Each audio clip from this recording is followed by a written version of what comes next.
તો રાજ્યમાં ચાલી રહેલ એસઆઈઆરની કામગીરી પર કેબિનેટની બેઠકમાં ચર્ચા કરાઈ હતી। આ અંગે પ્રવક્તા મંત્રી જીતુ વાઘાણીએ જણાવ્યું કે હાલમાં સમગ્ર દેશ સહિત રાજ્યમાં એસઆઈઆરની અગત્યની કામગીરી ચાલુ છે, જે અન્વયે રાજ્યના મહેસૂલી તંત્ર દ્વારા નિર્દિષ્ટ પ્રકારની સહકારી મંડળીઓની વ્યવસ્થાપક કમિટીની ચૂંટણીનું આયોજન કરવું મુશ્કેલ હોય ત્યારે આ તમામ પ્રકારની ચૂંટણી પ્રક્રિયા આજે પ્રસિદ્ધ કરેલા જાહેરનામાની તારીખથી આગામી 6 માસ સુધી યોજવામાંથી મુક્તિ આપવામાં આવે છે।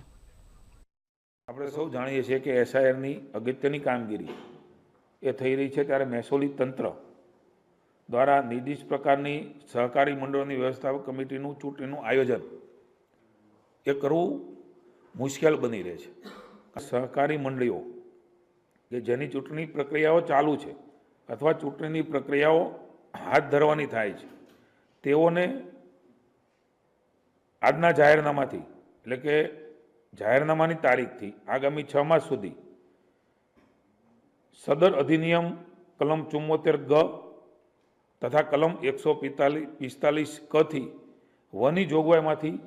મુક્તિ આપી અધિનિયમની કલમ 74 ગ